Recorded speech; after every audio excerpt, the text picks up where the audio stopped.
Hello everyone and welcome to today's video. Today we're going to dive into the world of deadlifts, covering the three most popular variations: the conventional, the deficit, and the sumo stance deadlift. It's important to note that the deadlift is an essential powerlifting movement that can help any person or athlete build muscle mass and strength in the posterior chain.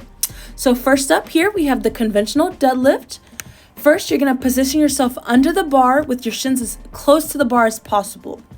Grip the bar where the rough becomes smooth. Sit back and down with your shoulders braced and engage that core. And with all that tension, you will stand up, locking out our shoulders, our back, and our knees. You will then return to the floor to your starting position. Next up, we're going to go over the deficit deadlift. This variation involves standing on a raised surface to increase the range of motion, targeting the muscles even more intensely. So again, the deficit deadlifts increases your range of motion, strength of your lockout, and the lift off the floor. You will set up as you would in a conventional deadlift. It's better to keep your platform 2 to 4 inches off the ground. Straighten your back in the position that you are comfortable, and you want to keep your tension in this lift. So again, stand on a stable elevated surface. You can use a weight or platform with the balls of your feet, and your heel should hang off the edge. Follow the same steps as you would a conventional deadlift to grip the bar. Engage your core and maintain that tightness as you pull the bar up.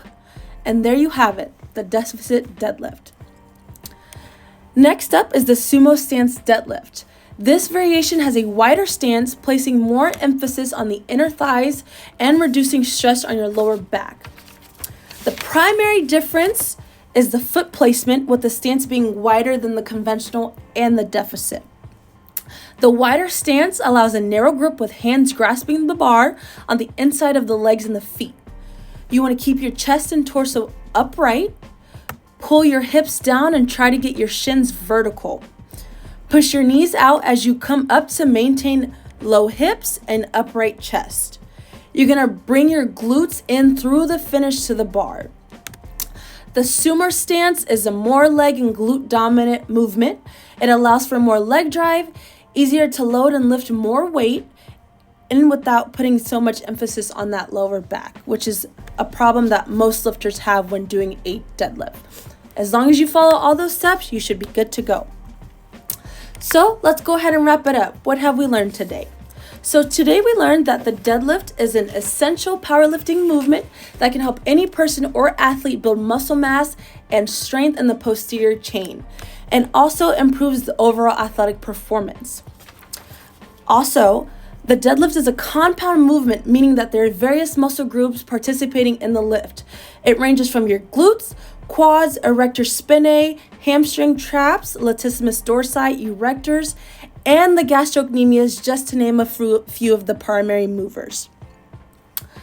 Also, it is important to note that everyone's body is different. Whichever variation of the deadlift you choose to practice depends on your fitness goals and your anatomy. Everybody's anatomy is different. Some have more ability than others. So figure out what works best for you and practice your form day in, day out, and you have the best deadlift. Thank you so much for watching, and bye for now.